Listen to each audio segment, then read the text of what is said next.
would totally play that one. For me, if I can play a free course or I can choose to play a course that's $40, I will do the $40 course every now and then. So often.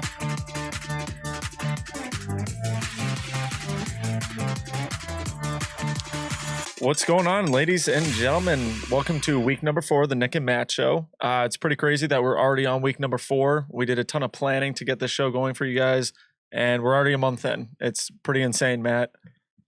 Yeah. So we added, I don't know if you noticed there in our quick intro, and this is obviously for the people that are watching live, but check this out.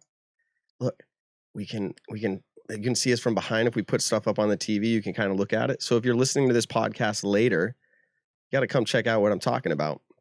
Nick, how's it been going? What happened this week? Anything stand out that you want to tell everybody about? I went golfing with Simon Lizotte.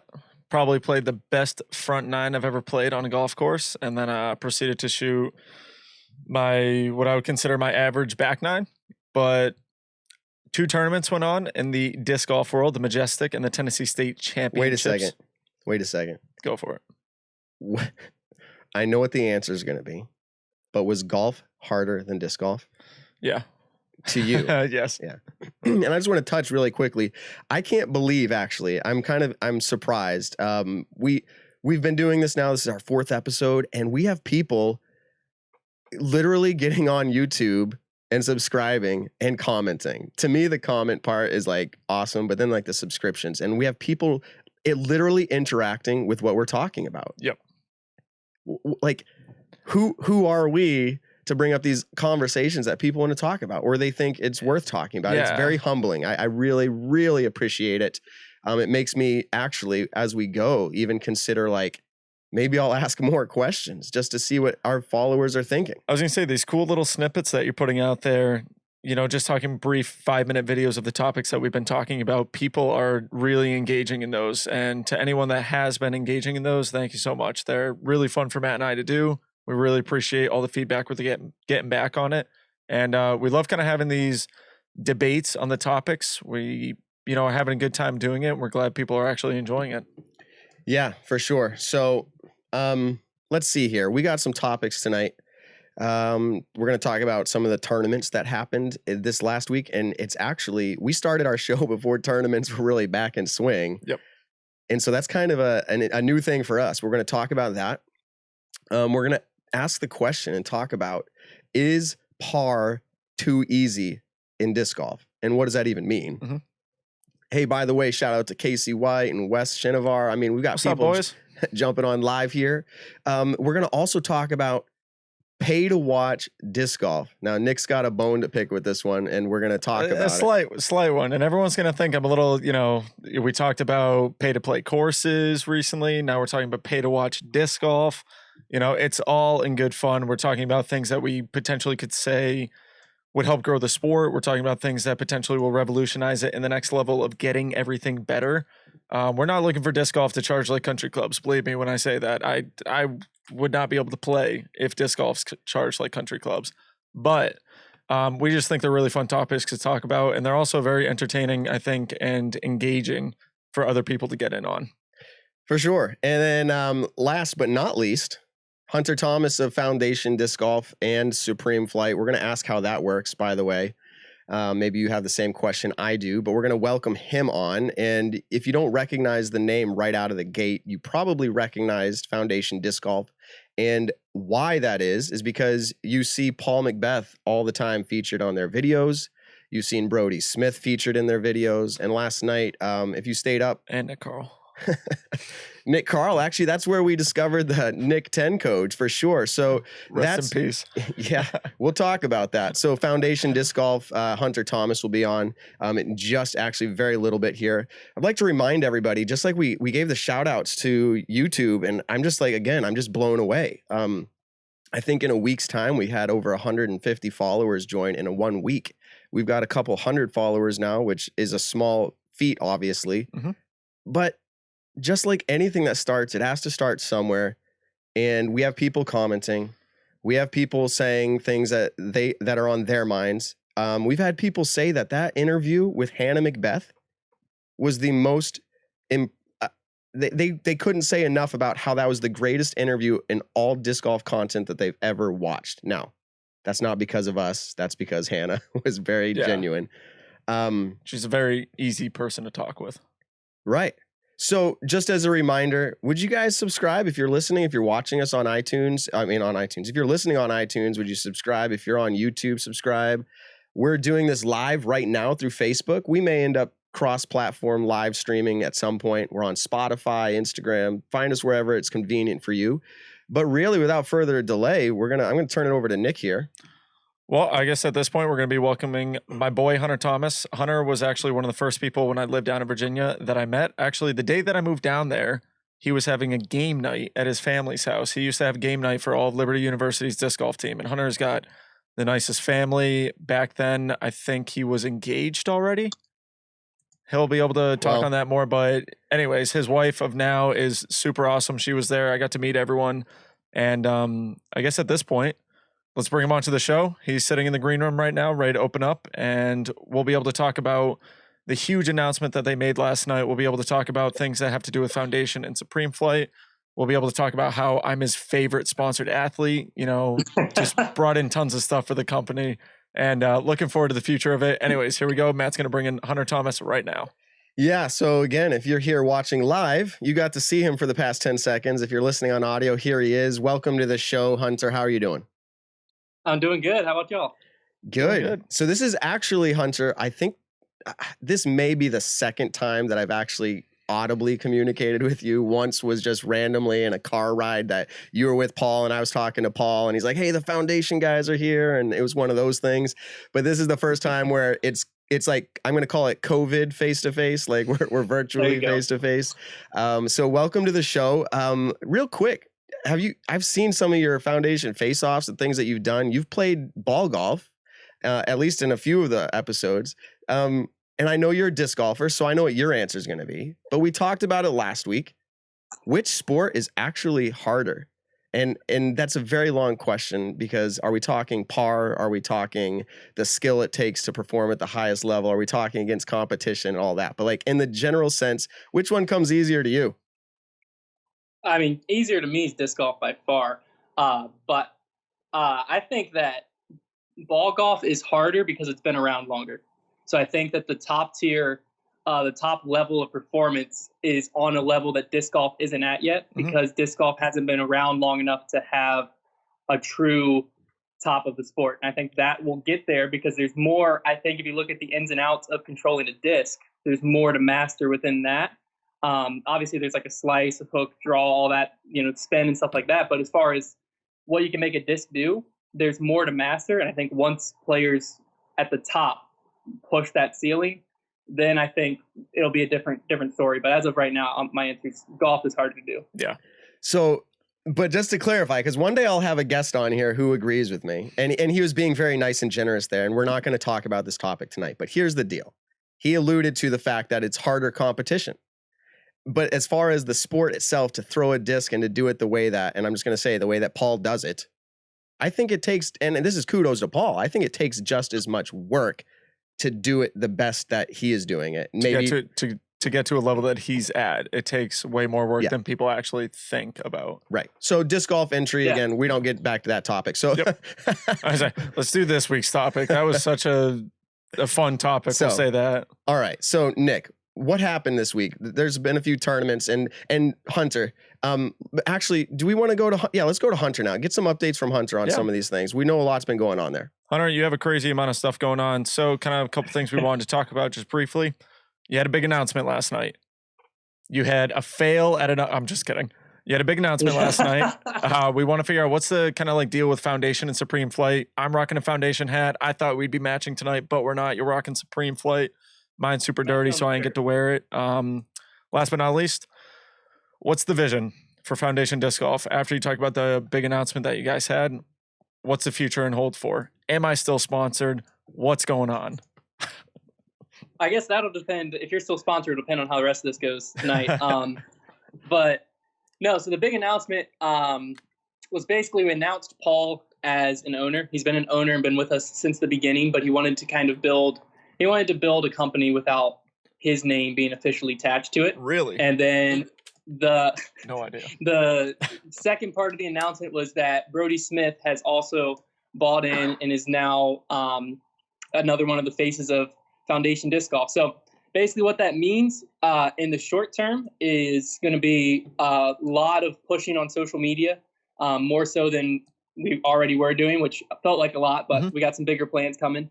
And then a lot of custom stamps and custom runs are going to be in store. We already have some coming in next week. We kind of dropped that last night. Jawbreaker Wasps. I was going to say, those are the Jawbreaker Wasps, right? Yeah, Brody's. Yeah, I mean, Paul loves those. Paul's been killing it with those in the 2019-2020 season. And Brody was always like, dude, that's such like a get freaky disc, like such a dark horse disc. Kinda, he loves it.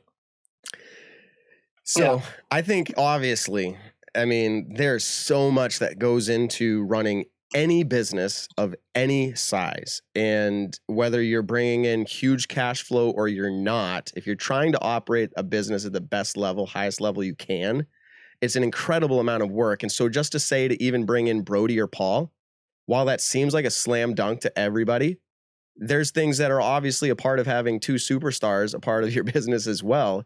And I'm sure that that's going to have its own challenges. And that's literally not to say anything negative towards anybody. But again, I go back to, and I've started and tried to run and get businesses started many times.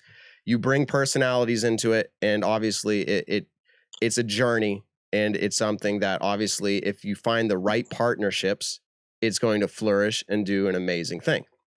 So you last night, you said, you announced that Paul and Brody came on. So can you kind of just clarify just a little bit? Because I think I heard it last night, but for those who weren't on your channel, Supreme Flight and Foundation, because I've known Supreme Flight for quite a while. I think what's Paul's friend, John? John. Yeah, John, he owned that over there, Supreme Flight. And so what happened now? Like, are the brands like one, or are they still two separate, managed by the same thing? Give us the lowdown on that.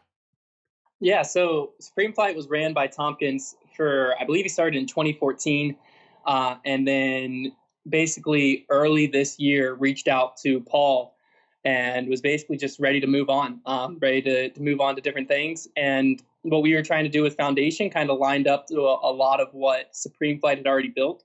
So it made sense kind of from a business standpoint, and we bought out Supreme Flight back in March and relaunched their website in April and ran it as two separate websites. We kind of just kept them both on the same path for a few months to kind of feel that out.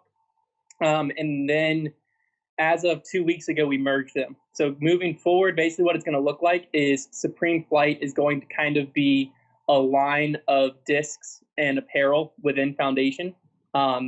So basically the Indian Sun stamps, we have some new Supreme Flight stamps in the works. Stuff like that is all going to stay there. The brand is going to stay the same. It's just going to be kind of a sub-brand under Foundation. So Foundation will be the big umbrella that Supreme Flight kind of fits under. Yeah, for sure. So that's cool. I'm glad for you guys. I think disc golf businesses alone are a bad investment. I don't know. I'm just kind of being honest with so people know that watch this show, like I started the organization or I should say business. It's funny to call it a business, but Kids Disc Golf. And to operate at any level is just extremely hard unless, and I'll just say it, unless you've got Paul and Brody really backing as well. And that's true for any big disc golf business or any business that needs to flourish with disc golf. Here at this point in history, I think that's what it's going to take.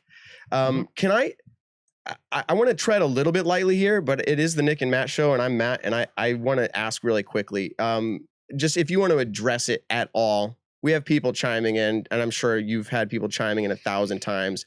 The news is that, and I saw your post, one of the original founders with you, I think that's how you'd call him, if that's accurate there, Zach, has stepped away to other ventures or other things. And if you just want to address that at all, we have people that are interested in that. Yeah. So I think there's several different layers to it. The answer that I have to give is the same answer that we've given on our social media, which is we can't discuss the details that went into it. One answer I can give that I've been asked a lot is Zach and I are still friends. So I can give that answer because that's a personal answer. But as far as the business side goes, we're not at liberty to discuss it on either side of the coin. So cool. Can't really go too much into it. Wish we could, but yeah, this is how it is. But do you really wish you? No, I'm kidding. So obviously there's difficulties or whatever. It's business, and so I get that. Yeah. There's things in business that I can't talk about as well. In fact, Nick can't talk about driving explosives around too much. Yeah, exactly. It's just a big no-no. People aren't allowed to know where I store everything. Yeah. So the 4th of July is coming up. I know where you park your truck. Yeah. So at my house. No, thanks for sharing that. And I just want to say this too. For those who are interested, I get why you're very interested, because the things that we can't know about are the most interesting things. Now, the reality is it's probably not the most interesting thing, but I had to ask it because that's what's being asked. But I will say this, I actually really appreciate the fact that you followed it up with you guys are still friends.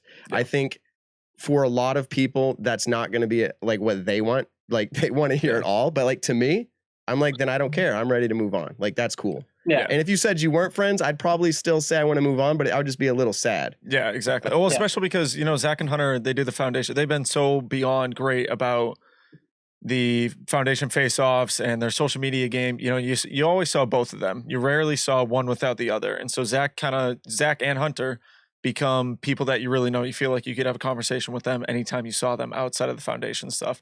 So obviously, best of luck to Zach. I was just talking with him the other day about everything. And, you know, best of luck to him. So can I ask this for the future?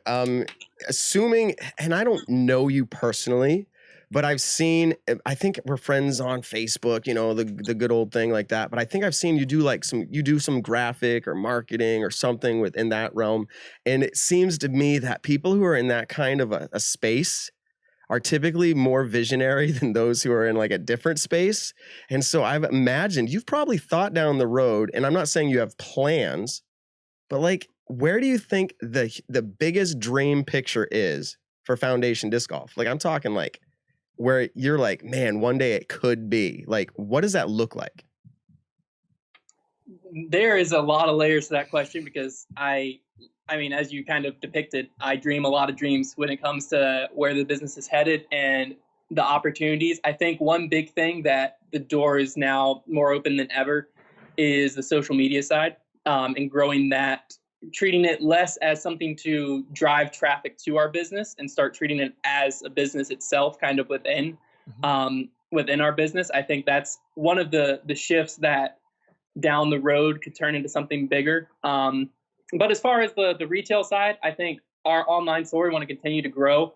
Going to look a lot different with Paul and Brody being owners. And so it's going to take a little bit in the short term, kind of figuring out what our identity is as a retail store, because it's not the same goal we had a year ago. But I think long term, our goals remain pretty much the same. We want to have a brick and mortar somewhere in town. And ideally on a championship level course. That's been a goal from when we started it. We wanted even the reason we picked the name Foundation is we wanted to be able to be the foundation that this local community could be built on, and then be able to take that model elsewhere and continue to grow the sport in that way. So I think that's kind of the big picture is down the road, just continue to grow and expand the online store. And as we grow the retail side, kind of look into different opportunities that are presented within that. Yeah, that's cool. Because I remember in the early stages of Foundation back in 2017, you and Paul's kind of goal for everything. And it's still to this day very, very similar. I think the only thing that's changed is kind of like the beginning logo that you guys use. But the goal was always to have a brick and mortar store, and really kind of the meaning of Foundation is to build it from the ground up and have that community start as your foundation, and then you'll be able to spread it everywhere. And it's pretty crazy because, you know, the couple times I've been down to Virginia since you guys started the business, you know, I help out Paul or I help out you. We fill orders and it'd be like 3 orders and then we were done. And then it's like, okay, what else can we do? And then the last time I was down there, like crazy stuff was going on. And all of a sudden I'm sitting downstairs with Paul and then we're filling 100 orders. Especially when Supreme Flight came along too. And it was like, yeah, it was insane. Just crazy from the year. What's it been? About a year and a half? Then, yeah, right. At about a year, just about a year and a half. And you guys have already it's insane. So kudos to you guys. Yeah, for sure.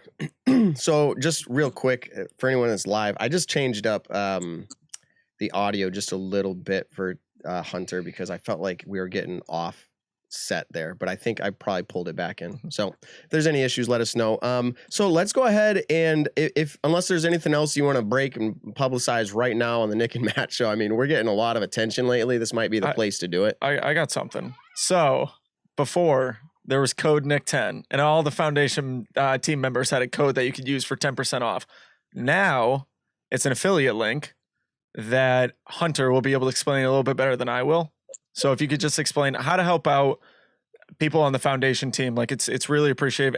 Anyone who used code Nick10 or Oklahoma or Jeff10, any one of those, we super appreciate it. Obviously ordering from foundation's an incredible thing, but now it's an affiliate link that Hunter can kind of take 30 seconds, explain it really quick, and then we're going to get into the real topics tonight. Yeah, so basically, if you were one of the people that are using code Nick10 up to this point, you were helping thousands. Nick out. Not thousands. Just kidding. But if you're one of those people, you were helping Nick out kind of on the back end. So he would get basically a cut of the sales and merch and different things. And the more his code was used, the more likely we were to send him, disc review and stuff like that. We're changing up the model mainly because we want to be able to provide more benefit to our Patreons, our patrons, members over on Patreon. So we needed to kind of free up some of the discount codes for there. So that kind of got rid of the discount code model. So now that the affiliate link is a thing, basically to help out the players like Nick and other players on the team, you need to go interact directly with their post. So when he posts on Facebook, instead of going and opening a separate browser and just typing in foundationdisc.com, you need to actually click on his link, and that will let us know you came straight from Nick's post, which in theory is probably how it should have been from the beginning. I just didn't know how to set that up when we started it all. But it makes a lot more sense because now we can kind of track, hey, Nick is generating all of this traffic. Next year, let's make sure we give him X, Y, and Z. A salary, an RV. I've got multiple things I got to ask from you guys, just saying. You can ask whatever you want. That's a good point. That's a good point. So cool. Well, we appreciate you kind of enlightening us on that. I'm going to post that link. I'm going to annoy everyone with it on Instagram and on Facebook. But I just want to support my boys over at Foundation, Brody and Paul, Hunter. I love those guys. And so that's that. But anyways, let's get on to disc golf. I mean, shoot, we finally had some tournaments happen this weekend. Hunter, I don't know if you really saw it or read up on any of it, but we had the Minnesota Majestic in Minnesota, obviously, and the Tennessee State Championships in Tennessee. Now, real quick, spoilers. So we've only got like two people watching right now. No, I'm kidding. we've got people watching live. So if you're watching live right now and you haven't watched the coverage or seen that, literally mute out for the next 3 minutes. Although we don't really want you to, just take it. Just learn about the event. Exactly. We'll tell you. We'll educate you on the event. Let's see. The final round coverage came out potentially on Monday or Tuesday, and if you haven't seen it yet, then I don't know. Okay. Was there even filming for Tennessee? I'm not sure. I don't think so, unless it was like a smartphone. So here's the deal. Spoiler alert. This is your last chance. Okay, here we go. Cool. Kevin Jones. Takes it down. Okay, now that's just straight to it. There you go. He takes it down. Guess what he averaged for round ratings? I mean, I know you have the show notes. Mm-hmm. Do you have any idea? We didn't send you the show notes, Hunter. So what do you think he averaged to win? Any ideas? I mean, I feel like since you're asking me, it's either really high or really low. So I'm going to go with, because I didn't really see too much of that. I was caught up in Tennessee State. He shot 24 under total after 54 holes. 2 rounds of 27. So he shot 24 under. So that might, I don't know. I'll just tell you unless you have a guess. I'm gonna go with 1060. That's not bad. It was 1,048. So you were 12 off. That's pretty good. So 1,048 average was what it took to win it. But honestly, he could have played not as hot or not as good, and he would have won it. I think he won by 10 strokes. So he shot 13 or 11 under par the first round and 13 under par for round 2. So they only did 2 rounds, but they were rounds of 27 holes. So 11 and 13 under par. And then round 2 was rated 1,059. It was the hot round. So 1,059 was right on with what you were guessing for the average. So that was pretty good. Yeah. And then at that event, and we're not going to spend a long time on recaps because there's a lot of podcasts out there that talk about tournaments. We're not going to be one of those. We'll talk about the relevant topics. Yeah, we'll kind of hit it real quick, but so I just wanted to say most disappointing, if you will, and the way I look at most disappointing is highest rated furthest down the chart. And it's just kind of like a literal, not a sanity check, but I just look down and see who it is. Mm-hmm. One guess who it was at that event. Yeah, do you know who played that event at all, Hunter? Okay. No, if I tell you, taking a shot in the dark. Okay, so give me a list of names. Okay, let's go with James Conrad, Nico LaCastro, Nico, Paul Ulibarri, and so those three. Out of those three, who finished the most disappointing? I'm going with Yuli. You got it. So Yuli, don't do my boy like that. Yeah, no, I mean he knows it, and I'm sure he's not happy with himself either. Although I'm not saying he should be down on himself. I'm sure things didn't go his way, but he shot a 996 average. So obviously that wasn't enough to win at 996. Wow. Yeah. So, but he still finished 6 under par. And do you think he cashed or not at a 996 A tier? How many players? Oh, I don't know. Now you're asking I don't know. Let's just say let's say there was 90 or 100. I was going to say over 60 probably. Okay, I'll go. Yeah, he did. I think he was the last cash. No, funny enough, last cash 977 rated golf got you cash at the Minnesota Majestic, which is pretty crazy. For a lot of the obviously big events and even A tiers, you got to average over 990,000 just to make money. I mean, it's crazy the competition skill wise that even the local areas, C tiers, B tiers, A tiers, it's getting hard to even cash at those. Unless, you're in a field of like 6 to 8 people, it's a little bit easier. But when you have a big event like this where a good portion of the a good portion of the touring players are there to kind of get back in the swing of things, 977, that's a lot lower than I thought it would be. Yeah, same here. Yeah, and part of that is it's the first event. I say first event. It's feels like the first event that had the most, I would call them, touring professionals at it. Now I looked at the competition, and I think it was this event. I mean, you had AMs. I say AMs, 930 rated players, 920. Like they all want to get in. So. Anyways, there's a whole mixed match of people in there. But let's move on to Tennessee States. And the reason why is not because that's a huge, massive event that everybody loves to talk about. But if I say Chris Dickerson, or you look it up on pdga.com, you'll find this. By the way, if you look up Chris Dickerson on pdga.com, the first person you find is probably not the Chris Dickerson you know. It just so happens. I've noticed that before. Yeah, see? I looked at it earlier. I was like, wait, when did his rating go down to 914 or 941 or something like that? And I was like, when do you move? Yeah. He's in Wisconsin now. Wow, he got his PDGA number early. Yeah. So anyways, but Chris Dickerson, here's why we're bringing him up. You've probably heard about it. Again, spoiler alert, here it goes. He shot 19 under par during an 18-hole round. Now, 17 under par was his first round. So that's like, have you ever walked away from a tournament round, Hunter, being like, wow, I just shot 17 under and 19 under, like 2 separate rounds ever? Not even, I mean, I'm not going. If you put 2 rounds together, I might be close. Yeah, and you're still not even close. That's so that's like, that is literally incredible. And I'm an amateur. I'm only rated like 935 right now. I think my highest ever. Yeah. I think my highest rating was like almost 950. But here's the thing, like my best amateur like round, not even like rated, was like 10 or 11 down, and I was like stoked. So here's the question. You ready, Nick? I'm gonna drop it like this. Ready, Hunter? Here it goes. I'm ready. Is this a greater round than Paul Macbeth at D-Glow or Waco or Fountain Hills? Fountain Hills, I'd have to see the course, but the other, his 18 downs, it's not even close. Okay, so what do you think Chris Dickerson had for a rating after shooting 19 under par on 18 holes? Was it in the 1070s, right? I think I saw it. Was 1075. Yeah. 1075. So by rating, what's the highest rated round ever, Nick? 1132. And where was that? Fountain Hills. Fountain Hills. Now I've been out there. And I'm from, and we've talked about this numerous times, I'm from Maple Hill, Leicester, Mass, literally. Like, that's where I'm from. And so I play with trees and woods and lanes and OB. And not to say Fountain Hills doesn't have OB with the water, but it's a totally different thing. And I've argued / debated / picked Paul's brain on which round was better, Maple Hill, Vibram Open, or that. And you can ask him some point if you want to, but his answer is Fountain Hills was. Now, with D-Glow and Waco, have either of you asked him which is a better round? Does he still go back to Fountain Hills? No.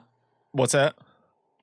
D-Glow. I think D-Glow, he will even admit, is the greatest round of all time. I think he will, in a sense of it was a lot harder, obviously, to shoot the 18 down at D-Glow. But the reason he always says Fountain Hills was his greatest round, and this answer might have changed. I haven't actually asked him this in a while, but his Fountain Hills round was pushing for the win.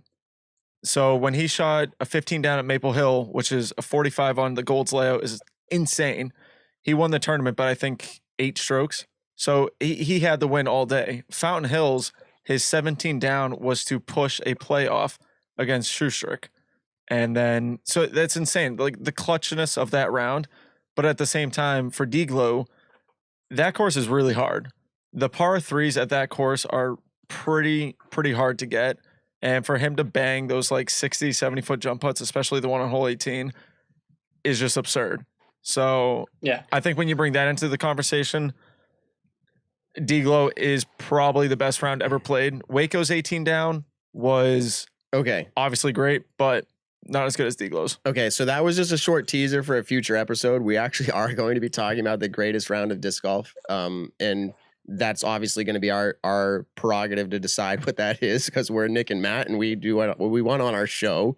But that's a tease for that. But what I want to bring it back to is it was rated 1,075 with Chris going 19 under on that round. That is seemingly beyond perfect, and he finished with 2 eagles. Now, did you see what happened on the internet after he did that? There was the like, hey, why is nobody talking about this? And then there's people that are like, it's obvious why nobody's talking about it, because par is extremely soft. The eagles that he was throwing were like 300 or 400 foot holes. Like, so I guess where we're taking this now, and this is our segue, because we're starting to get better by our 4th week, you see? We're transitioning now into our first topic, which is par too easy in disc golf? And that's a very blanket statement. Let's break it down. Let's talk about all the avenues of that conversation. So in a general sense, do you feel comfortable, Nick, to say that par is too easy in disc golf? 1,000%. Yeah, it's way too easy in disc golf.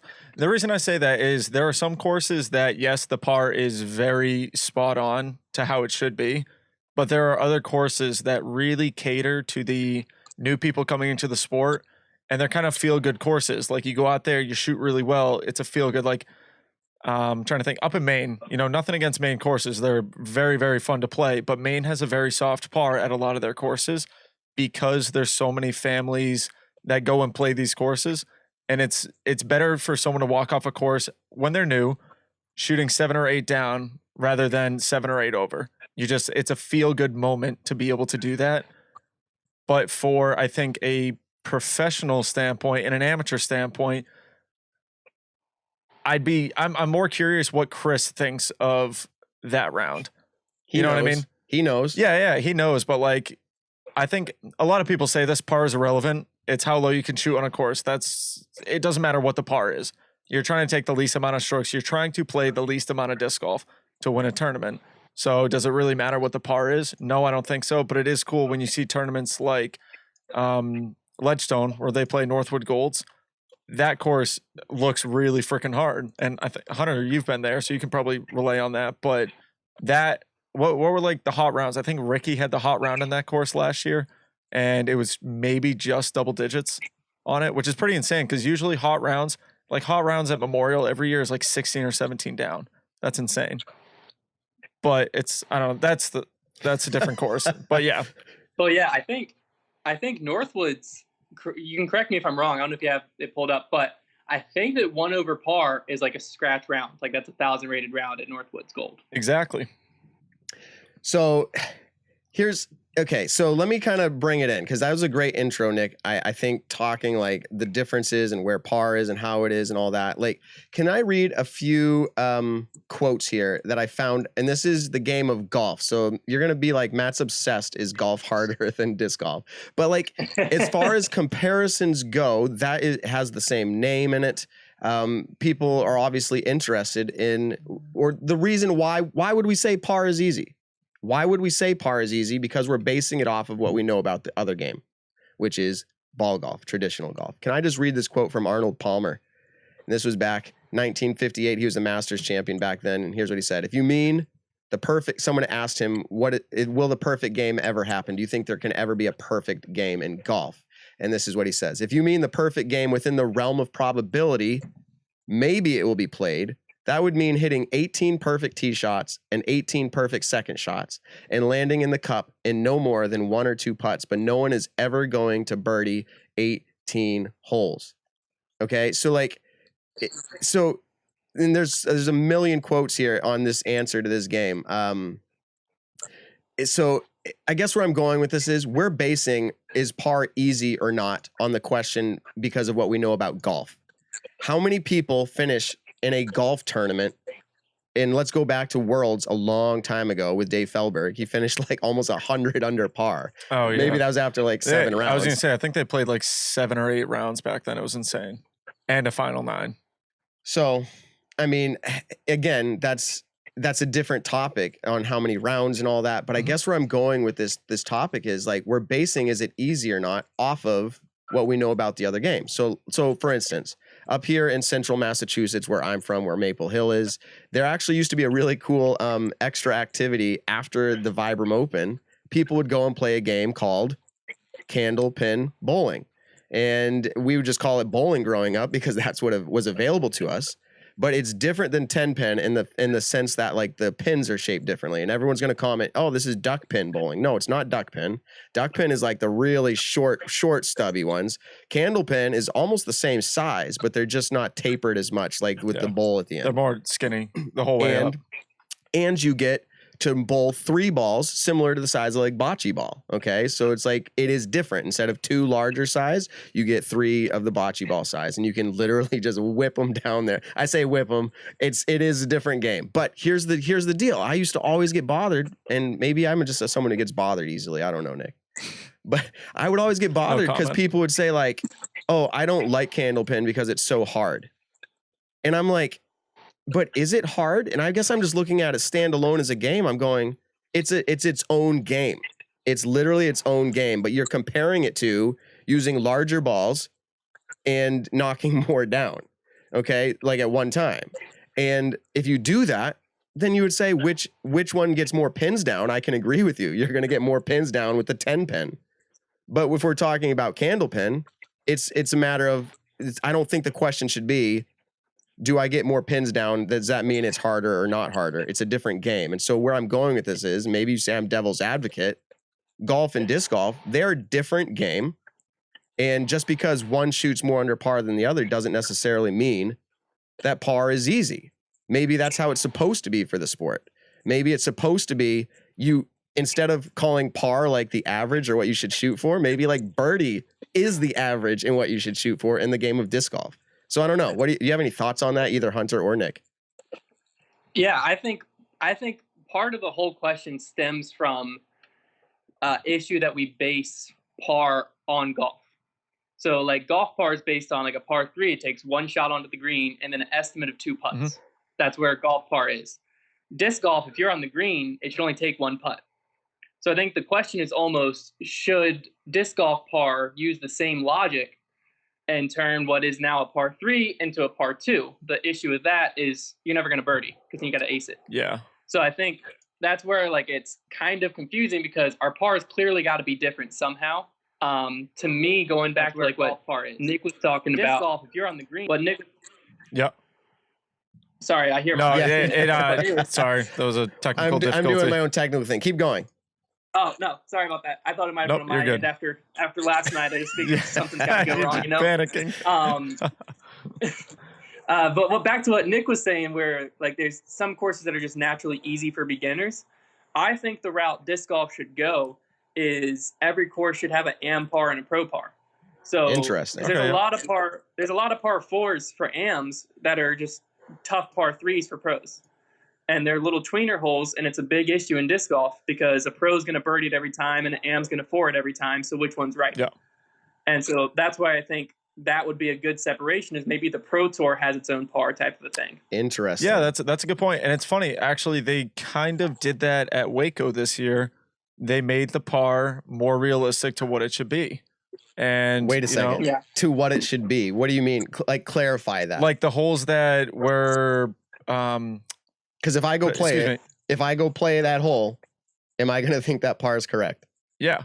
I would. Yeah. As a 930 rated and player. even the pros, like hole 18 last year at Waco, which I think is hole 13 on the regular. Anyways, yeah, hold on. It'd be hole 13 during the Pro Tour event and something like that. It's right before you get out of the woods. Last year it played as a par 5. This year it played as a par 4, and a very, very large majority of the field parred or bogeyed it. Like there wasn't a lot of birdies on it. And so this year's par was more difficult. Like they upped the par by a couple strokes this year, and you could see that from the rounds. I think the hot round was 13 down, or Colton shot 14 down, one or the other. There was something around that, but Something like that. it's something like that. But yeah, they made the par more to what the pros, kind of like what Hunter was saying. They made the par more of what the pros would be doing. Now, if they changed it back to what it was in 2019, then I think it would make sense for the more casual people to go out and play that course. Yeah. So I think, and you kind of brought it up in the intro here, but par, and actually you just brought it up too, Hunter, like maybe par is not, it's, again, I'll say it's not the same sport. And so it can be something different. And I think as we're growing, I don't know if you want to call them growing pains, but like there are people that are going to look at it. And do you think it's a bad perception for disc golf? Is it a bad perception to the pro world? Like, I mean, I'm talking like professional. Okay, disc golf's professional and there's no dig there. But I'm talking the 3 major or 4 major sports. Like, would it ever be easy to get compared with them because golf is in our name and we're shooting 40 under at a tournament? Like, people are going to do the same thing I told you about the candle pin and the 10 pin. They're just going to be like, that just seems way too easy. Mm-hmm. Which goes back to the previous episode. If you want to check that out, it's on, is golf actually harder than disc golf, or are we relating it to competition as well as par? And I think that's it. Here I am going back to it again. So let's stay on topic. So people up in Maine are commenting right now saying they feel good about their under par shooting. I'm not gonna lie, like I've played a par 5 that was like 230 feet in Maine. And I'm not digging Maine. Like they have private courses a lot. Like actually, I think really, 99 and a half. Really beautiful courses. I think they might have literally 2 public courses in the whole state or something. It's incredible. It's all private scene. And the owners are not wrong to think that families are going to enjoy and feel better about themselves, because what you understand about par is that that's what you want to shoot. So if you have everybody like trying to shoot a par 3 on a hole that they've never played before, a family, they're just going to be like, this is really, really, really hard. So put it in a little lake and it's a par 5. So as far as like, there's no, actually, you know what?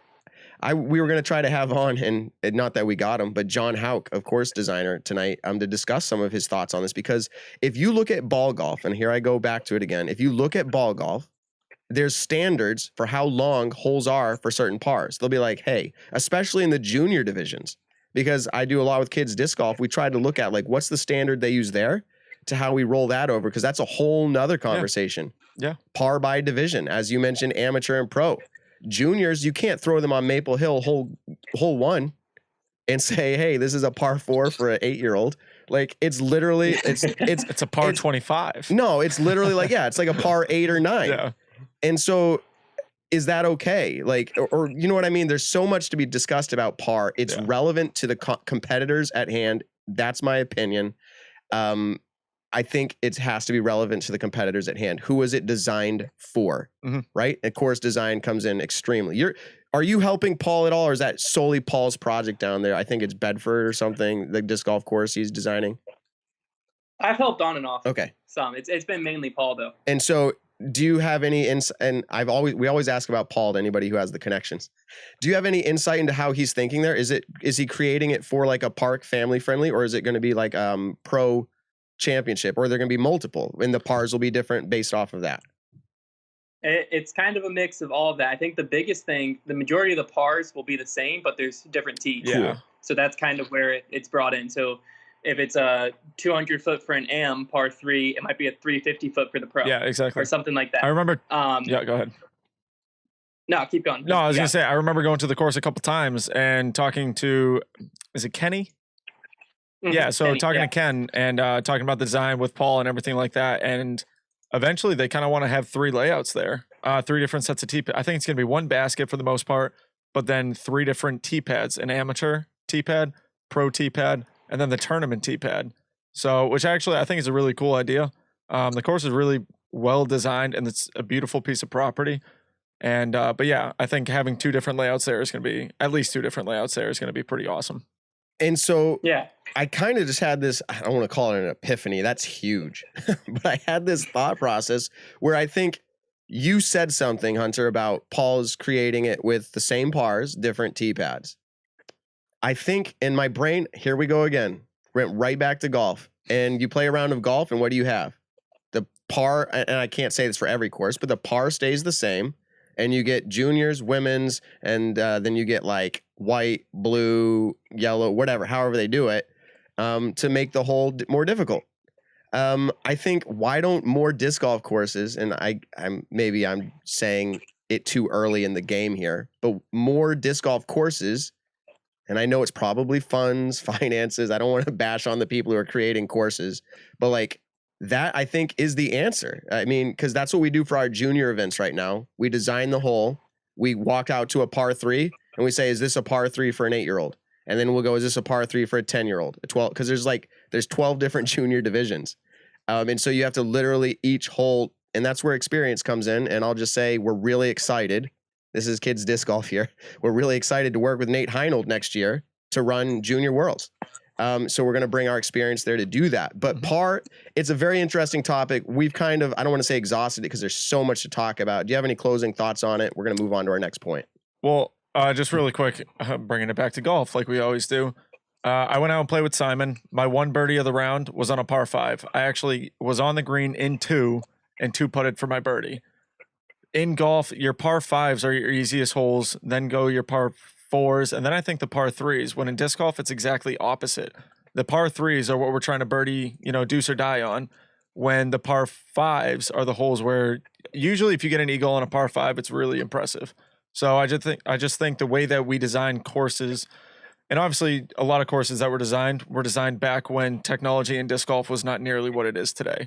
So in a sense, some of our courses are too short, but that's an ever-growing process of now we got to kind of tiger-proof disc golf. We got to make the courses bigger They said that after Maple Hill, or when Paul did the Vibram Open, they're like, we got to tiger-proof this thing. Because Jamie Thomas brought it up when I think they were playing the European Masters out at Yarva, and they talked about, do we really need to tiger-proof? Because you have people like Simon, Garrett, Paul, Ricky, Eagle, all these guys who just absolutely smash. But then you're putting them on courses where, what's your longest hole? 700 feet. But then your average hole is 300 to 400. They're parking those almost every single time. It's insane. So I think two closing thoughts. Someone brought up on the live chats the idea of getting rid of par and playing by rating. Now, I've actually thought down this road because it bothers me to think about par and all that, especially again with all the junior divisions and all that. Why not just do ratings? And have everybody play the same layout. And here's my thought process there. If we had like a par 2 course, if you ever seen one of those, it's more or less you throw your approach and then you hopefully drop in. If my son, I have 4 of them, but if my 6-year-old, who actually, shout out to him. Can I do that live right now? My 6-year-old you just cannot won. boast about your own son. Yeah. So everybody, I say everybody, a lot of people have seen or follow my son, who also has the name Hunter Graham. He's on Instagram and Facebook, and he has more followers than me. He's got thousands of followers. People love what he does. He has a putting world title for 8 and under. He's got a US title for 8 and under for putting, 3rd place at Worlds. But here's where I'm going. My 6-year-old just took down the 6 and under putting championship in the virtual league presented by Eagles Wings. Like, he's starting to come into his own as well. Okay, that was me bragging on my kid, but here's where interesting thought is go to like a par 2 course. What happens when my 6-year-old plays against Paul Macbeth on a par 2 course? All 18 holes are that. Is Paul going to get a very low rated round, or is my son who's 6 going to get a very high rated round? Because the reality is, once you play a course layout like that, there's not much room for obviously deviation in scores. So like, what do you think? Like, which way is it going to go? I think it's gonna be met in the middle. So Especially if it's only them two. Yeah, right. I hate the ratings talk in the sense of no one actually understands. Hunter and I talked about this a few months ago. We all got into a serious debate about it.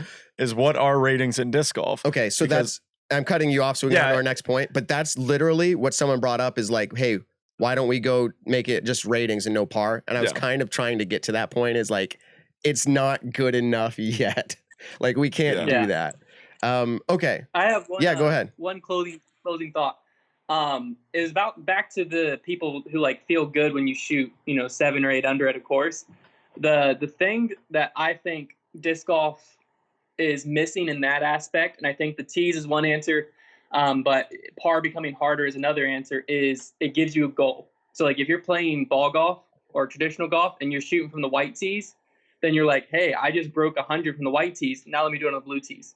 Now let me do it on the black tees. There's a next step to get to. If I go out the local course here, Peaksview Park, it's a easy, everything's a par 3. I could shoot 15 under, right? So that's the only course I ever play. In my head, Paul's 15 under isn't impressive because of the par at this course, and that's the only course I play. So where is my motivation to go out there and get better? And if I'm an outside sponsor looking in, and I see people tearing up courses, where is my motivation to be like, oh, well, if they're shooting 19 under, like 10 years from now, what is this sport going to be? It can't go anywhere. Yeah.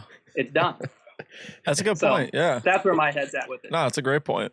And so just to people in the boards, if they want to answer this, and I'll put it out to you guys and we're wrapping this one up. We're going to get a shirt that literally says that for me is like, we're done talking about this topic. And then like, it says it like 10 minutes later, we're done talking about this topic. And then you just rip it off and it's still, we're almost done talking about this topic. Cause that's how it goes. But I just want to put this question out cause I had thought about it. Is par in golf is one thing, par in disc golf is another, but like, should we make holes that you have to throw 2 nearly perfect shots to get birdie? Or should it be like, you can mess up and still get birdie? Like, should those be out there? And I guess it goes back to course design theory. The person who's installing it, do they want to give them a little boost of motivation here and there? A couple, like we saw at the Majestic. If you watch the coverage, there's like they call it the jump putt hole. Like it's 110 feet long. So anyways, I don't know. Should you always have a chance at birdieing a hole if you mess up, or should you have to throw 2 nearly perfect shots to get your birdie? I think that would be cool if we made it way harder too. Yeah. But yep, that's going to go to another topic another day where we talk about baskets and distances as well. So, all right, moving on to the next topic, Nick. This was something that was really grinding your gears lately, so we're going to let him rant on it for a little bit here. This is topic number 2. It's because I've had so many conversations about this topic that it grinds my gears. It doesn't grind my gears at all. It really doesn't. Because we're very, very fortunate that in the world of disc golf, we rarely have to pay to watch disc golf right now. I think this year is the first year that the Pro Tour is asking people to pay monthly so that you can watch Pro Tour events. Unfortunately, with the whole COVID-19, we haven't been able to really execute that. Last year at USTGC, you had to pay $10, and they had an outside company, Volcrum, coming in, and it was awesome. It actually was really good coverage. The live coverage was amazing. And then they did have Spin TV doing post-round production. But pay to watch disc golf. Is that ever going to happen with post-round production? We have incredible filming companies working their butt off in almost every single high-level tournament. Jomez Pro, Central Coast, GK Pro, Parsay Productions, Tea Time Disc Golf, Spin TV. You can go on and on and on. There's an incredible amount of people putting in just tons of man hours into creating the best disc golf coverage. I mean, look at Jomez Pro. They started out with, I think, 2 guys, maybe 3 guys, and then now at some tournaments they're running with like 14 guys at it. It's insane. It's absolutely insane. When do we get to a point in disc golf where that potentially is going to cost money to have to watch Jomez Pro? Thoughts? He Thoughts? just I kind of just want to like. He put out the bomb. When do we get to that point? I obviously know the answer that most people are going to give this, but I do want to hear people's reaction to it because it's a question that eventually is going to come up as inflation in the world grows. There has to be ways that I don't know. So he just puts it out there like, when are we going to start paying? And I'll just say this: 2021. Nick, no, I'm just kidding. Nick, we're charging to watch the Nick and Matt show from here on out, thanks to you. So, and we just lost all of our people. So, and there was a joke on here earlier, like, what's it going to take to find out more information about like what's happening at Foundation? And someone joked about like level 27 Patreon or something. Like, anyway, Yo, whoever made that comment, savage. It was cracking me up. I will say this. I'm going to laugh for too long now. I will say this. It was funny because I was sitting next to my wife last night with your guys' live stream on, and I look over and she's on her computer looking at all the Patreon stuff. And I'm like, I didn't even know you were paying attention. Like she's likes disc golf, but she's not into it. So like, I will say the marketing aspect is going to work. People are going to look it up and hopefully you guys are successful there. But to his point, and I'll just say, I'm going to give you my bias right up front. And I'm not rich. I'm richer than probably 99% of the world. That's the way Americans are, just in general. But like, I'm not rich, but I still think, because I know what it takes to run any type of business, it takes money and good marketing, good people. But like, once you have that, like, you need the money to make it work. And I think if we backtrack, and I don't have any inside real scoop on like all the sources of like Jomez or CCDG or any of these others that are out there now, Terry Miller, Smashbox, all these people. But I can tell you this much. It's a lot of it's coming from tournament expenses. Like probably nearly the major share of it all. Mm-hmm. And so I actually brought this up to my 10-year-old today about the topic we're going to talk about because he was interested. And I said, why do you think the people are filming these rounds? And he goes, so we can watch them.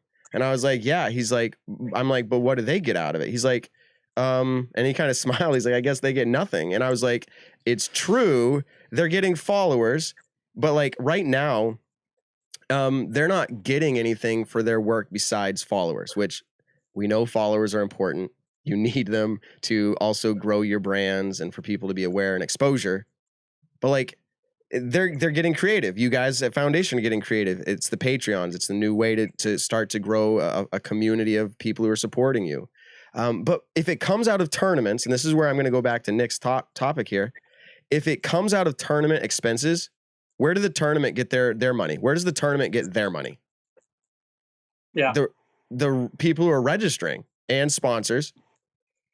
But what if they could take, and I'm just going to throw a huge number out there. What if they could take $4,000 or $5,000 from that event and like put it back into like player experience or payouts or payouts?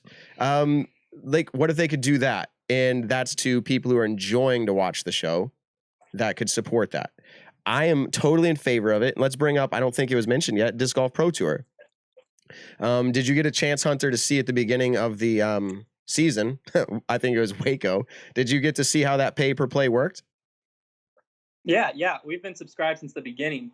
I've really enjoyed it. I think my thoughts on this topic are probably going to be a little polarizing to the disc golf community. Please share. That's what the Nick and Matt show is about. So, Nick, I think the direct answer to your question of when will we pay to watch post-round coverage is never. Because I think post-round coverage will not exist in the future of the sport. Oh. Because I don't think that model makes sense as the sport grows. Like, name one basketball game that you just go on YouTube and watch the next day as the main way you watch. Unless it's a random person's highlight video of that game. So you never watch a full basketball game. Yeah. Or historical. Like they'll be like, hey, we're gonna have special this Easter weekend reviewing Paul's greatest round. I mean, like that kind of a thing. Exactly. Sure. Like I watched. You're never gonna watch the Masters on Monday when it was played on Sunday. Yeah, exactly. Right, because that hype isn't there anymore when it's not live. There's something about live sports that draws us. Shout out to Steve Dodge. I know he's a polarizing character. I actually just saw him. He'll be on our show at some point here in the near future. But to your point, live is where it's at. 1,000,000%. Now the people are going to go, well, what if I can't? No, I don't mean to make them whiny babies. Sorry, I should be more like, what if I can't watch it that weekend? And so, well, do what you do now with other live sports. You record it, you TiVo, you whatever that is now. Like you just have it saved, or you go find it and stream it later. But I agree. That was a great point that you made. That's not like, it's kind of a hot take in a way. I mean, it's not going to be around. So let's ask this question.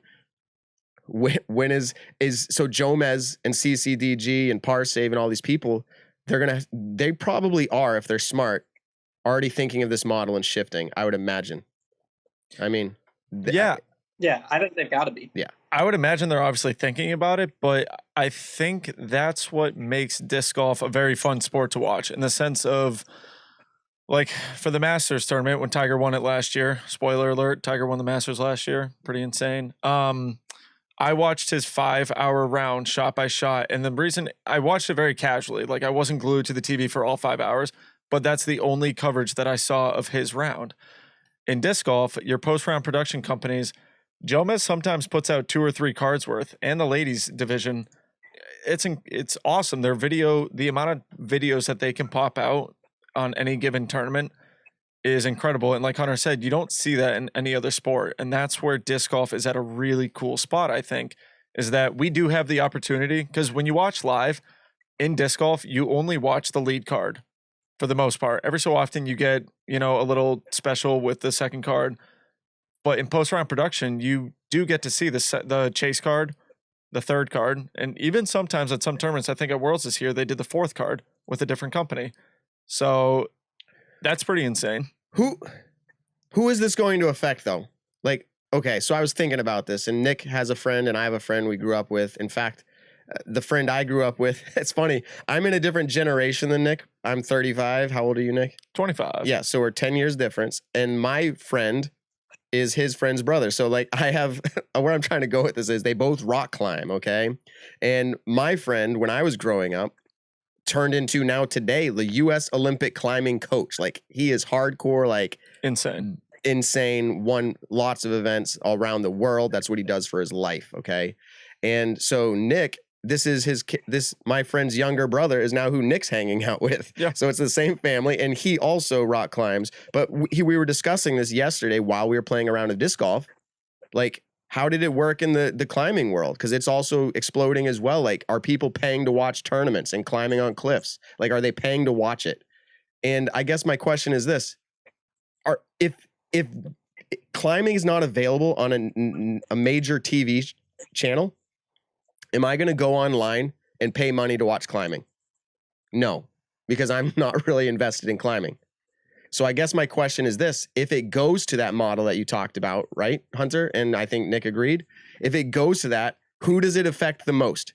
Who are the people who are now not going to see disc golf that would have? It's, in my opinion, and this is my take on it, it's going to be the non-disc golfers who actually we would love to have exposed to the sport.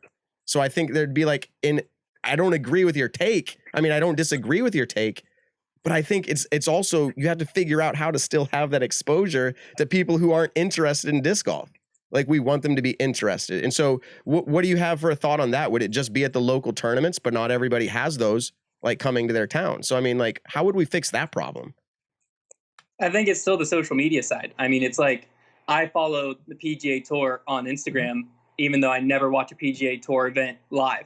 So as a person who enjoys golf and watches golf here and there, I keep up to date with what's going on simply because I stumbled to a video on Instagram. And they do and this is perfect. You didn't see our show notes, but here's where it goes. And they tell a story. There's some reason that you get invested to want to watch. Is Rory going to beat so-and-so? Is Tiger, when he goes straight up ahead against Mickelson, like what's going to happen? Like it's built a story over the years. And I think disc golf and everybody's trying, but it really needs to keep pushing that button and progressing and telling stories and making that public, making that portion public. So look at Jomez here. Shout out to them again. Look at Jomez this last Worlds, the player profiles, they made those public. If you didn't know disc golf, but you watched that, you were interested in Paige Pierce. You were interested in Keith Emerson. Like Emerson Keith. Yeah, Keith Emerson. Yeah. Is there a Keith Emerson in the sport somewhere? I don't know. Like... I think Jeremy Colling said that he thought originally it was Keith Emerson when he looked at like a tournament who was in it. And all right, shout out to him. But so yeah, Emerson Keith is like, you didn't know really who he was. I mean, I'd heard about him and I've never beyond that. But once you watch the story, there was a strong part of me that was like, dude, I want to see him take down Paul. Not because I want Paul to lose, but because of how great that story would be for disc golf. So you're right. I think that was a great response to that, is I think we need to tell better stories so that people can still connect outside of viewing the actual event. Yeah, that was great.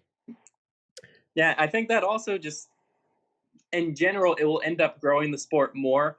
I think this is just the growing pains we're at. Mm-hmm. We're at a point where there needs to be outside money into the sport. Yeah. If you track the money in the sport, it's a never-ending cycle that basically we as players are the outside money. Yeah. That money goes into tournaments and goes into retailers, that pours it into manufacturers, that pours it into players, that then promote their disc, that goes back to us, that we then buy. That, and it circles and it goes around and around and tournaments that we are now going in, and then it's a never-ending cycle. But there's no infusion of outside cash. Yeah. As soon as we open the pay-to-play or pay-to-play is a whole other story. Pay-to-view, then I think the Pro Tour, is now, they have this thing they can cycle in, right? They have this thing of, we can guarantee you this tournament, we have this many subscribers. Hey, Under Armour, this is what you're marketing to now. We're the only way people can view this. Yeah. Type of a thing. Yeah. And so you don't have the, like, it realistically, when Jomez puts out a video to an advertiser, you can look at their general views. You can look at general everything, but, and I love Jomez. I love their, like, all the guys on it, but you don't know the true value of how many views that's bringing in. Is it going to be a world with 1 million views, or is it going to be a world with 100,000 views? Yep. So if you have a big time sponsor, they want that analytic. They want that number of, this is our average viewer. And it's hard to get that when it's post round, because you don't know really a general number. You don't have a good way to track it, because people are going to come based on, like what you said, the story from after the round, though, which is Paul just clutched up on 18. Now I'm going to watch that round. Yep. Versus I want to see what Paul does during this round. And I think that's the difference in marketing that is going to be a huge step forward, but it's going to be a really painful step forward, especially for the disc golf community, that we love post-round production. We love Jomez, Parsay, Gatekeeper. It's going to be a tough Band-Aid that'll eventually probably slowly and painfully have to be ripped off. But I don't know when the time frame is of that. Which I'd rather slowly rip off this Band-Aid, because I love post-round production. I love the filming crews who do it. They do an absolutely incredible job. Watching Follow Flight Mike edit is insane. I've seen it a couple times, and the stuff they put out, I really hope everyone appreciates the kind of the blessing that we have in disc golf as either casual players, pro players, amateur players. Like, to have free post-round production from some of the best filming crews is insane.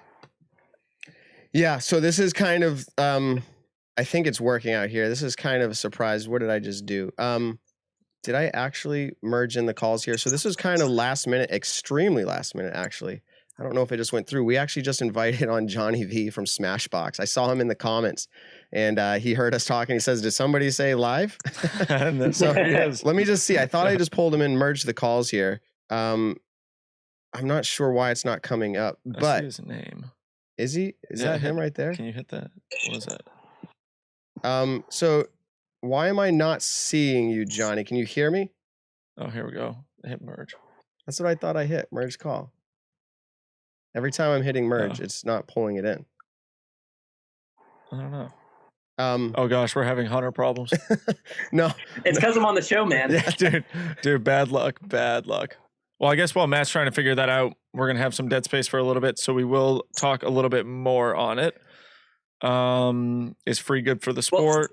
Yeah, I was going to say, I think best case scenario, we see Jomez take their talents to live, because I think no one will disagree that Jomez is the best in the game. It's been the best for a while and will continue to be the best. Mm-hmm. And I've talked to them previously. I know that that's on their radar, but it's just the cost of going in, you know. And I think another thing that comes with that too is, in my head, it doesn't make sense that as a tournament, you are paying someone to come do coverage that they're then also going to be making money on with off of ad revenue and stuff like that. Yep.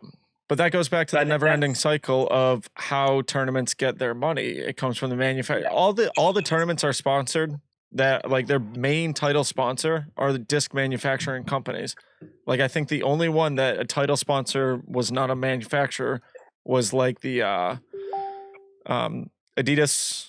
Terex was the Gentleman's Club, or the Las Vegas Open. It was one of those. San Francisco was sponsored, I think, by a different company. There have been a couple, but more often than not, the title sponsor in the sport is Discraft, and Prodigy, Dynamic Discs. And then, you know, players pay into the tournament.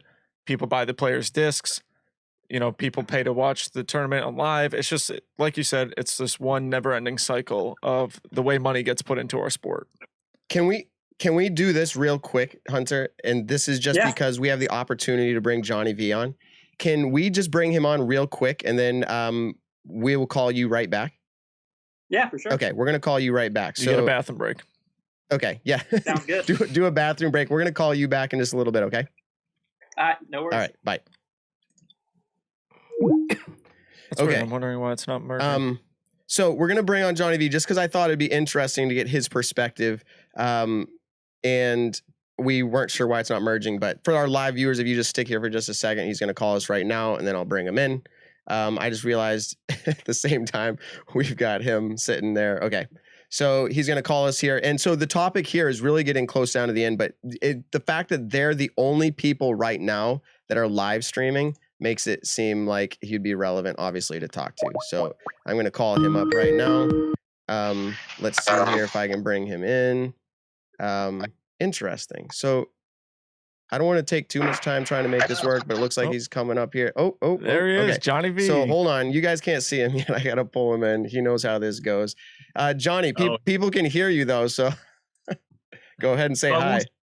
Won't say anything bad yet. No, you can say, so Nick, actually go ahead and start him. Get his thoughts on this. All right. Well, obviously you tuned in right when we said live disc golf. Someone said a wild Jonny appears, and here you are. Because we said live disc golf. So kind of give us your thoughts on everything we've been talking about. Pay to watch disc golf, pay for live feed. What's going on? I think we are at disc golf, and maybe you guys mentioned it. I was kind of on and off trying to get on, so I don't know exactly what you're talking about. But I think you did kind of mention it in that the Pro Tour, we're at a really unique spot with disc golf. We have a big enough fan base where people want to see live. Mm-hmm. But not nearly big enough where anybody cares about us outside of the sport.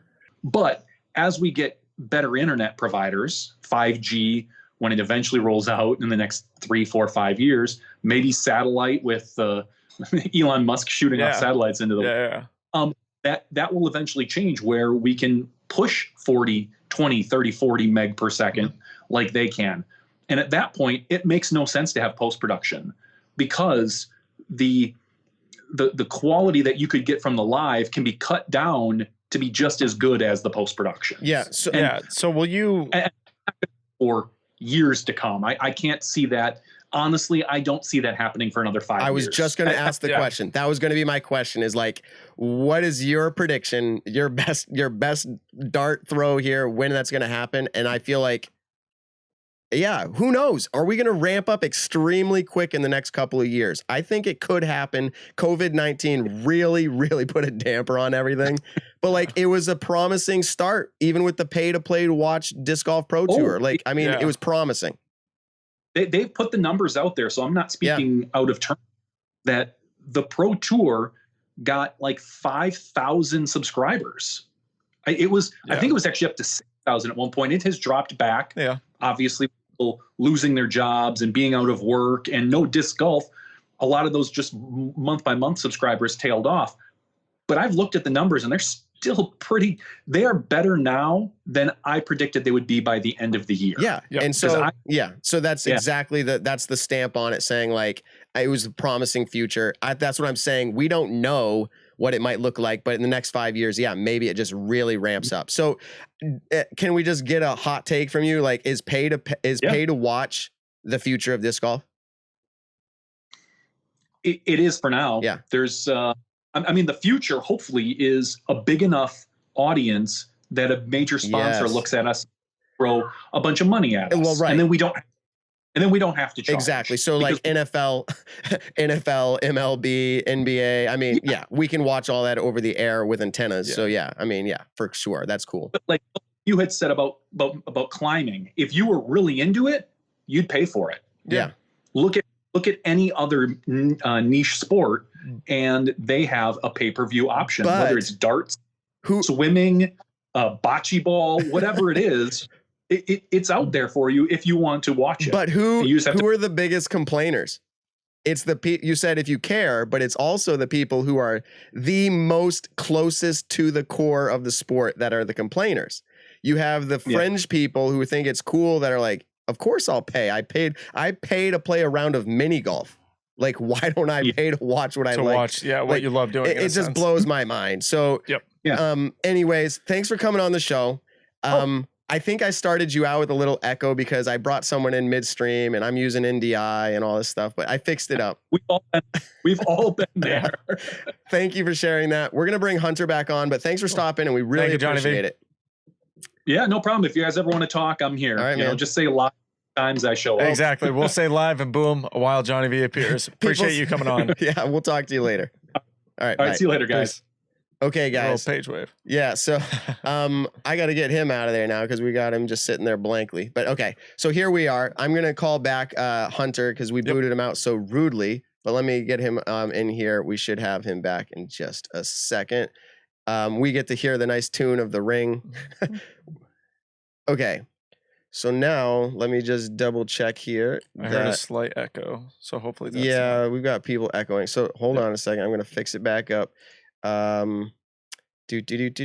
Okay, we should be back. What's up, Hunter? Welcome back. How's it going? What up? All right, good. So, did you happen to hear any of that topic? I mean, when we brought him on, did you hear any of it? I caught the very last bit. I was actually working on a few upcoming stamps. So, oh boy, some interesting stuff coming up. But anyways, I heard the last little bit there. He says maybe in the next 5 years. He gave a hot take that it's going to be like there'd be more or less the pay to watch is like the thing. Like it's going to be outdated to have post production. That was his number. So I can see that. Yeah, so, I think it's a valid number. One of the things Jonny V said, I'm just going to highlight it really quick. He said that more than likely there will be no need for post round production because eventually everyone will be so into it that they'll watch live coverage. But because in disc golf we have seen so much post production, there are so many people who watch. Like I've watched almost all the tournaments live since live came out, and I still go back because I want to watch that final round. I want to watch that edited, high quality version, and you get to relive moments, and you get to show your friends those moments. Like people who didn't see it live, they can go and watch Paul shoot 18 down, or they get to see these incredible moments. So I think that's what's kind of awesome about our sport is that we do have incredible post-round production. No, yes. So I want to be very clear. I'm a very opinionated person. I literally love Jomez. I think just to throw this out there, my claim to fame with Jomez is they spent 2 weeks in my basement producing coverage. So like I've hung out, I've played music, we've ate dinner together, we're friends. I love Jomez. I love CCD. Like their quality of their coverage is amazing. Parsave. I don't want to miss anybody, but all these companies are awesome. Yeah. I wish them the best, and I hope that, as any good business would do, I'm sure they have it under their control. I'm sure they're working on the future. Oh, okay, so we've really exhausted that topic. Is there anything that I missed that we should continue to talk about, or do we want to finish out with the game now? You ready? Yeah. I have one final little topic on there. It's just I don't think post round I think post round as we know it will go away in the future.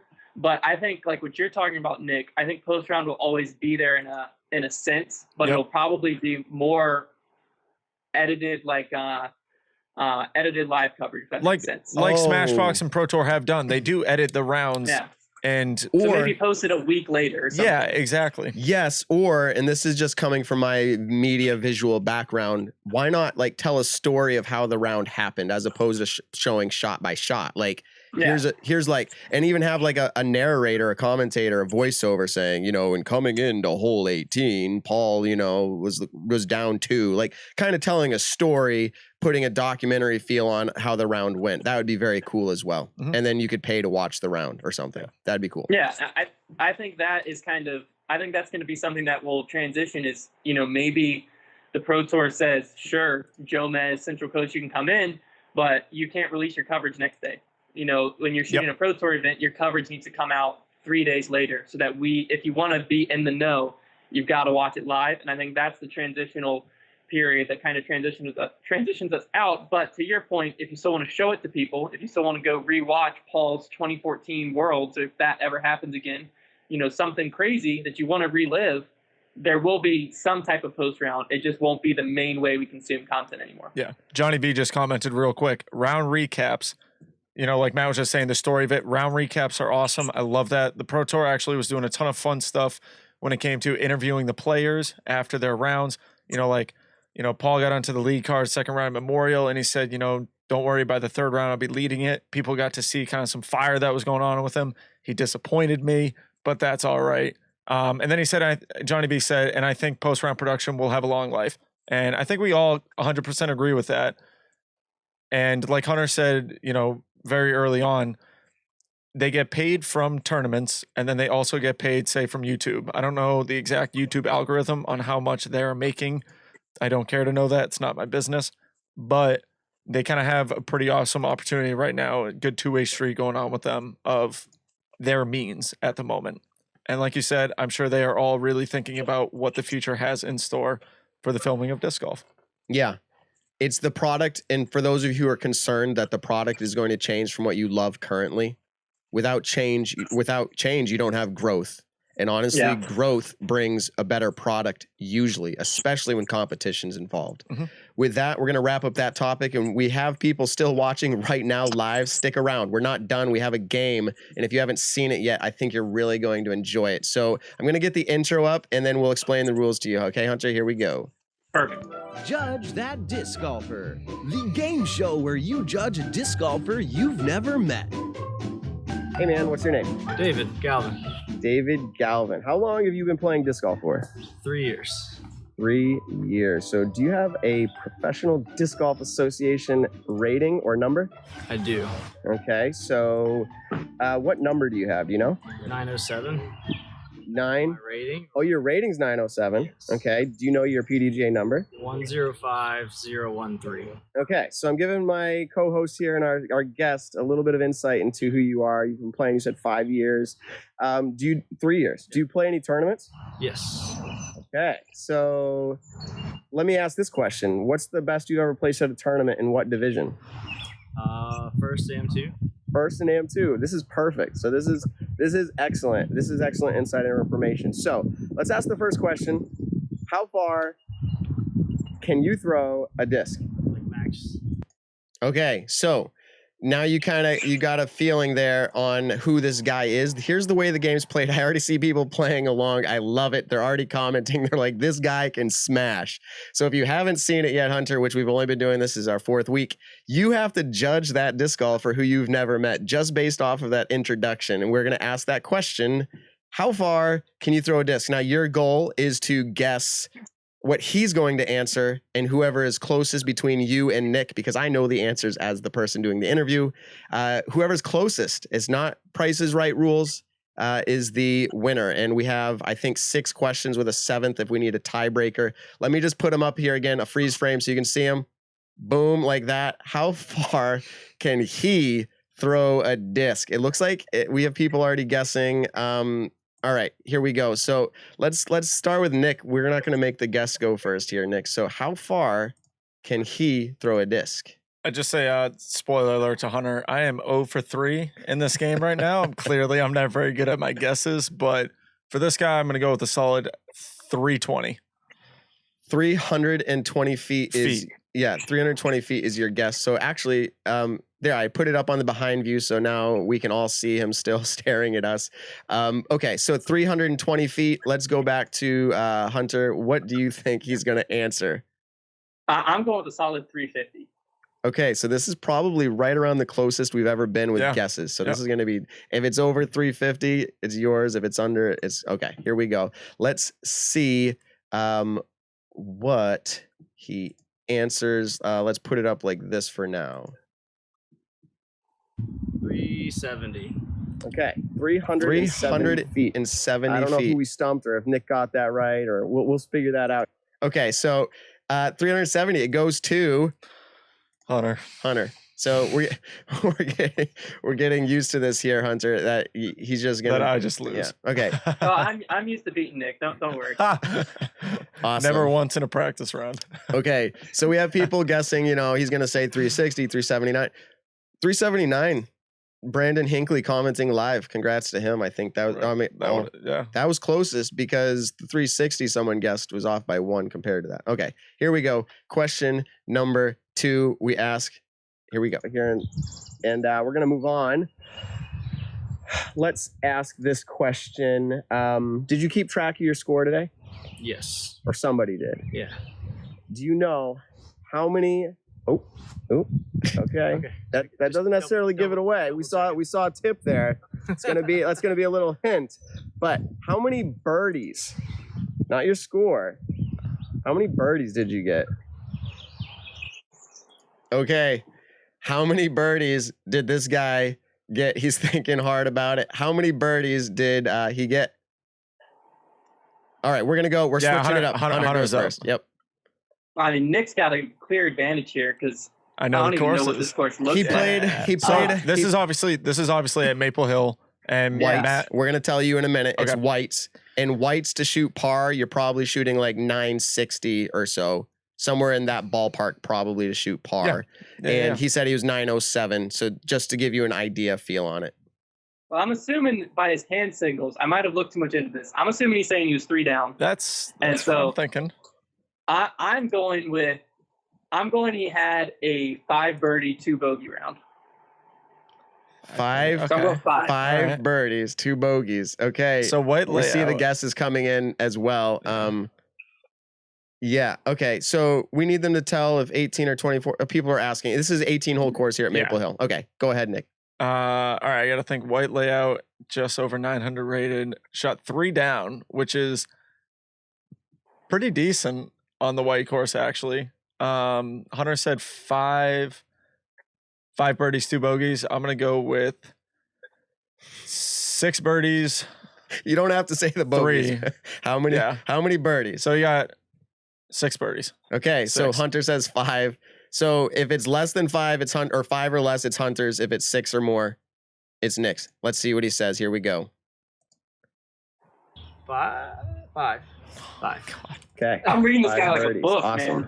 Man. What if I was going to say that? Yeah. And you took it from me the one time. You told me to go first. That's how the game works. Okay, so 5, you nailed it. That's awesome. So 2 points to Hunter, 0 to Nick. This is becoming regular. Oh yeah, anytime someone wins, I actually just paid for Simon Lazat's lunch. I still owe Hannah lunch, and Matt, I'm pretty sure beat me. I don't know when I'm going to see Matt next, but I owe him lunch. So yeah, Matt Kruger, UDisc last week. Thing about Hunter, I can only take him to like Chick-fil-A. You can call in a pizza for me. Okay. Yeah, that's true. Right. That's true. I will do that. That's true. We live in an day and age when we can PayPal and Venmo and order pizzas, DoorDash. There you go. All right. Here we go. So question 3. Nick's still not out of it. Let's pull it up and let's go ahead and see question number 3. What layout you played. Okay, we'll do that now. What layout did you play? Whites. Okay, whites. So do you typically play whites? First time in like a year and a half, probably. Okay. How often do you play at Maple Hill? Like a lot. Okay, so just in general then, what is your favorite hole at Maple Hill? It's Cody. Okay, he had to ask a question. He's like, "What's my favorite hole?" Hey, Cody, hey, what's my favorite hole? So he plays with his friends. There was actually a small gallery watching this. They were good sports. Later, I'll talk about that maybe later. But what do you got, Nick? What's his favorite hole? He says they play whites. Hole 8. I'm just gonna say hole 8 over the water. Hole 8 over the water. That's your guess. He said he could throw that far at least this time. Last time you guessed the person who could throw 150 feet max. Yeah. You said over the water. That was a bad choice. Yeah. Okay, so he says hole 8. So you've watched coverage, talking about post round coverage. You've watched Maple Hill coverage before, right? Yeah. Okay, so if you describe the hole, we'll tell you what hole number it is. Well, I was 100%. I think hole 8's it, but obviously I'm not going to guess that because I got no chance of winning there. So there's other water holes. There's hole 1. Yeah. There's hole 14 as water, and then you have epic holes like iconic, like hole 13 plays downhill. The 18. One that Paul jumped 100-footer, like that was 13. I don't think he's a hole 1 guy. I think it's the hole that it plays out over the water. It's a hyzer that comes into the hillside. So that's like 14 the golds. right on the water. For whites, they don't play. Oh, I mean, he could be playing any layout. I understand that. That's true. He could be playing any layout. Yeah, so that's hole 14. If you're going with that guess, the blues and the gold layout both go over the water. But the white doesn't? The white doesn't. The white's actually tucked in the woods in a different... It actually plays over water. It goes over water, but not the way that one does. It's a small lake that you really go over. messed me up here, Nick. I was sold on hole 8. So I'll go hole 1. I'll say this. Hole 18 is not a bad choice. It's very iconic. Okay. I'll give you a little help. Don't get in my head. I'm locking in hole 1. Hole 17 gold. Best hole in the world. All right. Here we go. Let's see what he answers. The answers came in 18, 8, 1 second. People are changing. Here we go. Let's see. People are making fun of my headphones. Is 13 blue over the water? 14 blue. 14 blue. That's an excellent hole. Dang it. All right. Nick, you talked me out of it. How dare you? Oh, wait, actually, technically, I won that one. So that was good. Just mental mind games. Okay. I said I gave you what hole number it was. If anything, I was helping out a friend. But then you immediately followed it up with white cheese doesn't go over the water. Yeah, okay. But there's 4 layouts at Maple. Okay, so that's true, and he did say they play white. It sounded like mainly, so it wasn't unfair of Nick, but it's unfortunate. He said he hadn't played whites in about a year and a half, but he plays Maple every day. See, Hunter didn't catch on to that, and little psychological warfare going on. All right, here we go. Let's pull him up. Look how cool he's looking right there. That's awesome. Let's go to question. Are we up to question 4? I think 2 to 1. All right, here we go. How many aces do you have in your 3 years of disc golf? Okay, how many aces does he have in his 3 years of disc golf? 907 rated, plays Maple a lot. I don't know where else he plays, but how many aces does he have? Now, Nick, how many aces do we have combined over the first 3 weeks? 0. I was going to say, I don't think anyone's got one yet. Nobody has said they've had an ace yet. This dude's an ace machine. I'm feeling it. An ace machine. So is it it's Hunter? Yeah, it's me. All right, Hunter. How many aces? I looked at him and the number 3 came to my head. No reason to think it, but I'm going 3. I was going to say 3 because he's been playing for 3 years. Dang it. As Hunter would say, dang it all. All right. I don't want to go too safe on this because that's no fun. I'm going to go 2. So Nick just I went safe. I was gonna say like 6 or 7, but I was like, that'd be stupid impressive. Nick's learning. I kind of want to win one of these. You know, it is part my show. I would like to win and stop paying for people's lunches. So Nick's learning after he's like, I'm gonna go like double digits, he says, with a guy who is like could throw 150 feet. He did. He's like, I'm gonna go with 12. I was like solid 10. I play to the fans. Like people are saying 3, people are saying 7, kind of like the 7, but I'm gonna go with a happy medium. I'm gonna go with 2. Yeah. He's letting the fans sway him. Yeah. Okay, here we go. Let's see. I swear to God, if he says 0, I'm done. If he says 0, all right. I know what he says. Maybe that's why I'm laughing so hard. Let's see. 1. 1 ace. Awesome. You are 1 ace. So that is a point for Nick. We're tied 2-2 now. So that I think there's 2 questions left. Let's see how it goes here. Let's see. You're the first person on our game show to ever have an ace. Oh, So nice. good job. Okay, let's ask this question. Do you know professional disc golf at all? Yeah. Okay. Who's your favorite professional disc golfer? Female, male, doesn't matter. Your favorite pro. Okay. Who's his favorite professional disc golfer? Last week, the player answered, I do not know any by name. Does this nice, fine contestant here or guest on our show know professional disc golfers, and who's his favorite? I think this is Nick's question. It is. Rocking a Discraft shirt. Shout out. Paul Macbeth. All right. He's going with number one. Yeah, I mean, Hunter, I think that one. I think that's it. If you've watched the show the last couple of weeks, Hunter, you would know who people are guessing. So let's see how much you really enjoy this show. Yeah. I'm just saying, look at the dude's wearing a like classic Discraft tee. You know, he's rocking the grip bag. This guy's a Paul fan, through and through. But you know, I'm gonna just say, because he's thinking about it, he's taking his time a little bit. I'm gonna say that he's a Paige Pierce fan. That is a Bold strategy. Yeah. We've got lots of bold strategies every week. Okay, let's see what he answers as his favorite player. Simon Lazat. Simon Okay. Lazat. Nick, did we stump you? If you had to choose one disc hold on, golf I'm gonna mold- pause it. So the reason why I said that, Hunter, is because more often than not, people have been saying Simon Lazat, and that's my easy go-to answer. And especially Simon's local to us now. I was gonna say it makes sense. I should have thought through it more. Exactly. Instead of That's. being I local. tried to help you out again. You just didn't feel like taking my advice. Well, the last time you tried helping me out, you kind of screwed me. So All right. I don't really trust your advice. Right I now. Just bet. plug your ears. Da da da. Okay, here we go. You're not alone though. Everybody on the board was answering Paul, so it's just it is what it is. Okay, so let's flip it There's over. no points there, right? What was that? Is it? There's no points on that one. Oh yeah. No All right. points. Yeah. No points. No points. Still 2-2. But I mean, I guess the guy, you guess the female, What? and technically That he is- chose a guy, so it's my No. show, my rules. No. I'm just kidding. Well, I guess the blonde, and he picked the blonde. Okay. All right. Here we go. All right. Foundation. All right. All right. The Nick and All right, Matt two- show is 2 to going 2. on to question number 6. So really, if you get this Sounds right, if you had to choose one disc golf mold, okay, like the type of disc, not necessarily the plastic and all that, but like one mold, the name of that disc, what would your favorite be?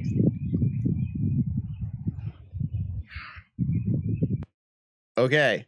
What would his favorite be? Now, this is obviously like, this was our tiebreaker question a few weeks ago. I just want to see if the chat board here has any ideas. I mean, just based off of judging him alone, you already guessed Paul, and I'm Yeah. giving you guys insight here. I'm giving you a few tips. Hint, hint. You guessed Paul, and he's wearing a Discraft shirt, but it was Simon. That's my hint for you. All right, so I think it's gonna be Hunter's first. Yeah. We actually I had mean, this I'm the first all time over the on that I was on a Foundation podcast. We had the debate on the greatest disc in disc golf, and Hunter and I completely disagreed on what it was, but I think he's going to side with what I'm about to say. So I gave you the don't hint. even remember. I gave you the hint, and I'll say it stronger one more time. His favorite player is Simon, not Paul. Yo, what up, Abel? All right. So there he is. He's thinking about it. He's thinking about it. All right. What do you got? I think it's Hunter's. Hunter's up. Yeah. Man, I mean, it's got to be Discmania. So, but I mean, there's so many. I mean, you can go with any of Simon's signature discs. I'm gonna say his favorite disc is a P2. Okay. P2. Nick, what do you got? Yeah, see, I was going to say Sky God, which is a P2, but I forgot that we're kind of just basing it off of whatever. So I'm going to go with DD3. Okay. Let me ask you this question. Do you guys want to have a tiebreaker after this, or do you want this to be the tiebreaker? Because neither of you are right. Oh, I will give his answer. Yeah, so well, let's no, see the answer, No, yeah. that's what I'm trying to say. Do you want this to Yeah. be the tiebreaker where you keep guessing until you get it? how fun is I the want next another question? tiebreaker. No, the next question Yeah. is literally just inside information that I know about him. We actually don't have video for it. Okay, so yeah, let's just guess until we get it right. Okay, so here we go. So I'll it's give back you to this me? one more hint. So yeah, it's back to your The guess. hint is correct. It is obviously Discmania. So let's go again. And let's see who gets it right. The chat board. I can't say if it came in on the chat board or not because I can read Nick can read it.